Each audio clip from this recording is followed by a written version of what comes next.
Good evening to all of you. Welcome to N K classes. आपको सबको पता है कि हम फाइनेंस अकाउंट असिस्टेंट की प्रिपरेशन कर रहे हैं, जिसमें हमने अकाउंटेंसी के बहुत सारे लेक्चर्स मैंने अपलोड कर दिए हैं।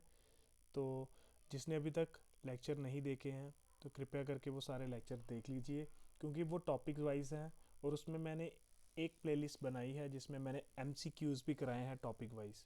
तो जिसने अभी वो नहीं देखी है सबसे पहले वो जाके वो देख ले। साथ में मैंने इकोनॉमिक्स की इंट्रोडक्शन क्लास भी डाली है।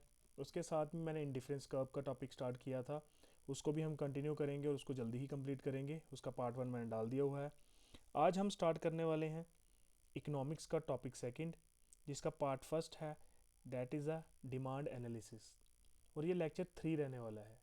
इससे पहले 2 लेक्चर आ चुके हैं। जिसने अभी तक वो लेक्चर नहीं देखे हैं तो सबसे पहले आप जाके वो वाले लेक्चर देख लीजिए। उसके बाद आपको समझ आएगा कि इकोनॉमिक्स है क्या और इकोनॉमिक्स में पढ़ना क्या है। ये सब के सब चीज़ें आपको समझ आएंगी। तो let's start with the today's topic, that is the demand analysis. सबसे पहले हम समझते हैं भाई डिमांड क्या होती है। ठीक है, डिमांड क्या होती है? मीन्स कि कोई चीज़, जैसे हम फॉर एग्जांपल लेते हैं, हम छोटी सी एग्जांपल लेके समझाता हूँ मैं आपको। जैसे हम डिमांड कहते करते हैं, डिमांड कि मुझे 2 नोटबुक चाहिए। ठीक है, हम इसकी डिमांड करते हैं कि हमें 2 नोटबुक्स चाहिए। डिमांड्स मीन्स कि देखो, डिमांड का मतलब होता है anything at a given price is the amount of it which will be bought per unit of time at that price. कि जैसे हम डिमांड करते हैं कि 2 नोटबुक और जिसकी हमें कॉस्ट पे करना पड़ेगी 50 रुपीज़। तो हमने डिमांड की कि हमें दो नोटबुक्स चाहिए और उसकी कॉस्ट कितनी थी 50। तो हमने 50 पे करके 2 नोटबुक्स ली और इससे हमें क्या मिल गई? यूटिलिटी। देखो, हमें जो सेटिस्फेक्शन होती है उसको हम किस में मेज़र करते हैं? यूटिलिटी में। इंडिफरेंस कर्व वाले टॉपिक में मैंने आपको अच्छे से समझाया था। जिसने वो टॉपिक नहीं देखा है तो कृपया करके सबसे पहले वो टॉपिक देख लो कि आपको चीज़ें समझ आएँ। देखो, जब तक आप टॉपिक देखोगे नहीं तो आपको चीज़ें समझ नहीं आएंगी, और समझ नहीं आएंगी तो आपको इकोनॉमिक्स टफ लगेगी। बट इकोनॉमिक्स बहुत ईजी है और बहुत आराम से समझ आने वाली चीज़ है। तो इसलिए सबसे पहले क्या है, कोशिश करो कि आप हर एक वीडियो सीक्वेंस में देखो। अगर आप सीक्वेंस में वीडियोस नहीं देखोगे तो आपको दिक्कत आएगी। अभी देखो यार, मेनली क्या होता है कि हमारे पास 2 चीज़ें हैं, एक होती है डिज़ायर, एक होती है डिमांड। 2 चीज़ें होती हैं सबके दिमाग में। ठीक है, मेरी डिज़ायर है कि मैं BMW गाड़ी लूँ, मैं ऑडी लूँ, और कुछ और बड़ी गाड़ी के नाम ले लो जो बहुत ही कॉस्टली आती हैं। ठीक है, रेंज रोवर की बात कर लो। ठीक है, ये मेरी डिज़ायर्स हैं। अभी देखो यार, हर एक डिज़ायर हमारी फुलफ़िल नहीं हो सकती। आपको सबको पता है डिज़ायर फुलफ़िल नहीं हो सकती। डिज़ायर फुलफ़िल करने के लिए हमें 2 चीज़ें चाहिए होती हैं। एक तो होता है एबिलिटी टू पे और वांट्स टू पे, पहली चीज़। सेकंड चीज़ होती है हैविंग परचेजिंग पावर। देखो, हमारे पास 2 चीज़ें होती हैं। अगर हमें डिज़ायर को डिमांड में कन्वर्ट करना है तो हमारे पास 2 चीज़ें होती हैं। एक तो हम उस चीज़ को ख़रीदना चाहते हैं, और सेकंड चीज़ कि हमारे पास उतनी परचेजिंग पावर भी होनी चाहिए। इसका मतलब क्या? BMW की अगर कॉस्ट 50 लाख है तो हमें पहली बात तो इतनी एबिलिटी और हमारी वांट टू बे, मैं इसके ऊपर 50 लाख खर्च करने वाला होना चाहिए। पहली चीज़ मेरे माइंडसेट में ये चीज़, अगर 50 लाख रुपया खर्च कर सकता हूँ मैं, तो मेरे पास 50 लाख होना भी चाहिए। अगर मेरे पास 50 लाख नहीं है पर मेरी इच्छा है खर्च सकूं, तो वो डिज़ायर मेरी डिज़ायर बन के ही रह जाएगी, वो डिमांड कभी नहीं बन पाएगी। देखो, डिमांड तो तभी बनेगी ना जब आपके पास उतनी एबिलिटी होगी कि आप उसको पे कर सकते हो। जब तक आपके पास एबिलिटी नहीं होगी उसको पे करने के लिए, तो वो आपकी डिज़ायर ही रह जाएगी, वो आपकी डिमांड नहीं बनेगी। इसलिए बहुत सारे सीक्वेंसेस में क्या होता है कि हमारी डिज़ायर जो होती है वो डिमांड में कन्वर्टिबल नहीं हो पाती। ठीक है, ये आई थिंक आपको अच्छे से समझ आ गया होगा। अभी नेक्स्ट दो चीज़ें जो बार बार आएंगी, एक आता है डिमांड, एक आती है क्वांटिटी डिमांड। ये बार बार चीज़ें ना, टॉप ये बार बार वर्ड्स आएंगे, तो इसलिए मैं आपको सबसे पहले ये क्लियर कराना चाहता हूँ कि इसका मतलब क्या होता है। तो सबसे पहले डिमांड का मतलब क्या होता है। Demand means the consumer is ability to pay, ठीक है, and having a purchase power. But जो डिमांड होती है एट वेरियस प्राइजेस, ठीक है, मीन्स प्राइस 2 रुपये है, 4 रुपये है, 6 रुपये है, 8 रुपये है, मतलब वेरियस प्राइजेस पे जब भी कोई इंडिविजुअल की डिमांड को हम लेते हैं तो उसको कहते हैं डिमांड। क्वांटिटी डिमांड का मतलब होता है at specific price at specific time period. Means कि अगर 2 रुपये है उस समय प्राइस, तो 2 रुपये में जितनी भी मैं गुड्स खरीदूंगा उसको मैं कहूँगा क्वांटिटी डिमांडेड। मीन्स वो एक पर्टिकुलर प्राइस है, स्पेसिफिक मतलब एक पर्टिकुलर प्राइस फिक्स होगा तभी मेरी क्वांटिटी डिमांडेड होगी। अगर हमारा at a different level of prices पे कोई चीज़ खरीदी जाएगी तो हम उसको डिमांड वर्ड यूज़ करेंगे, उधर क्वांटिटी डिमांडेड वर्ड यूज़ नहीं करेंगे। ये आप ध्यान से रखिए, ठीक है। अभी हमारे पास आता है लॉ ऑफ डिमांड, सबसे इंपॉर्टेंट टॉपिक। जो इसका सबसे इंपॉर्टेंट टॉपिक है that is a law of demand.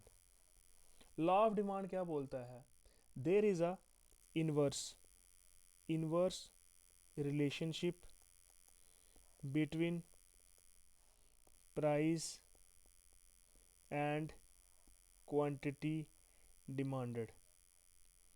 कहता है कि लॉ ऑफ डिमांड क्या बोलता है कि इनवर्स रिलेशनशिप है प्राइस और क्वांटिटी डिमांडेड के। इनवर्स का मतलब क्या होता है, उल्टा।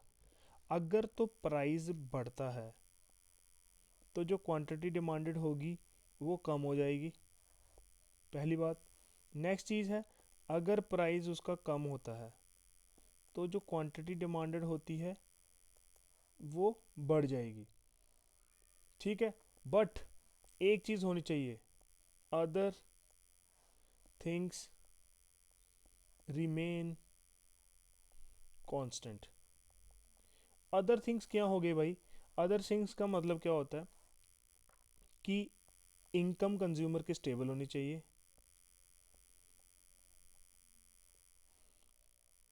Price of related goods.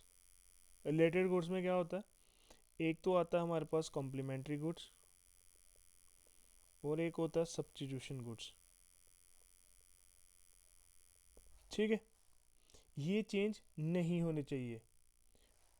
Test and preferences, उनमें भी कोई चेंजेस नहीं होने चाहिए, ठीक है जी। एंड जो कंज्यूमर है वो रैशनल होना चाहिए, ठीक है। और इनमें से मीन्स की जो हमारा, मैंने आपको लॉ ऑफ डिमांड पढ़ाया। लॉ ऑफ डिमांड का मतलब क्या होता है, इनवर्स रिलेशनशिप है किस किस का, प्राइस एंड क्वांटिटी डिमांडेड का।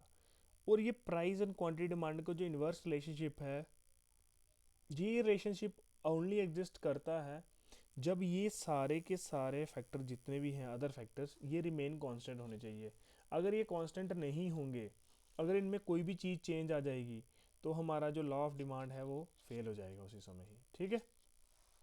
आई थिंक आपको ये अच्छे से समझ आ गया होगा।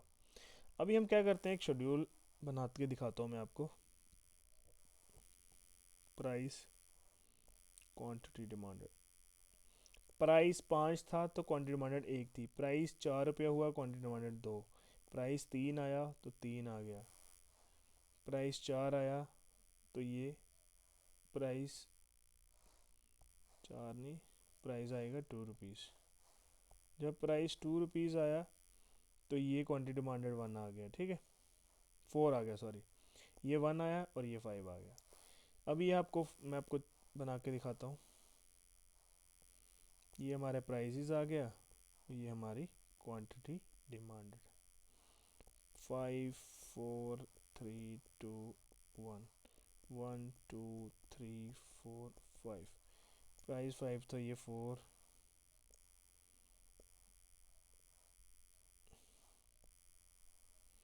देखो स्लोप डाउनवर्ड है, ठीक है। लॉ ऑफ डिमांड की जो स्लोप होती है वो कौन सी होती है, डाउनवर्ड। और डाउनवर्ड स्लोप क्यों होती है, उसके भी बहुत सारे रीजंस हैं, ठीक है। सबसे पहला रीज़न बताता हूँ आपका मैं, पहले मैं इसके रीज़न से पहले ना आपको एक्सेप्शंस पढ़ा देता हूँ, बहुत इंपॉर्टेंट है